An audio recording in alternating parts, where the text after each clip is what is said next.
ગેરેજે રજા રાખીને મારે ને મારા ભાઈને તાત્કાલિક ભાવનગર જવાનું છે, કેમ કે આપણા ગેરેજની મેન વસ્તુ ખૂટી ગઈ છે. હવે એ આપણા ગેરેજની મેન વસ્તુ શું છે એ તમને આગળ ખબર પડશે. હજી તો ભાવનગર પહોંચ્યા ને એ પેલા ભાઈ તો સસમાં દાંડલી પાડતી. ભાઈ કે મૂંઝાવાનું થતું જ નથી એમ કરીને દાંડલી વગરના સસમાં ઠપ કર્યા.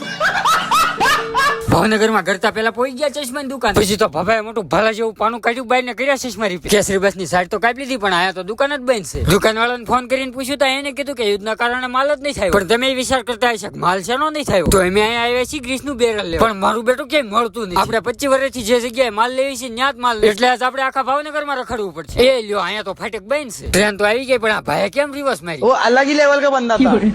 આપણી કોશિશ નાકામ રહી, કેમ કે આ દુકાને માલ નથી. પછી તો બપોરના 2 વાગ્યા ફાઇનલી આપણને આપણી વસ્તુ મળી ગઈ. વસ્તુ ચેક કરીને ડીલ કરી નાખી કમ્પ્લીટ. શાકપુરી ખાઈને હું મારો ભાઈ વી આવ્યો પિક્ચર જોવા. ટિકિટ લઈને વી ગયા નીચે આટો મારો, કેમ કે હજી પિક્ચર ની અડધી કલાકની વાર છે. બહાર મારો બેટો તડકો લાગતો હતો. પછી તો હું મારો ભાઈ અંદર વી આવી. ભાઈને ધુરંધર મગજમાં ચડી ગયું. મને એમ થયું અમારો બેટો કઈ ગાડી નો ઉડાડે.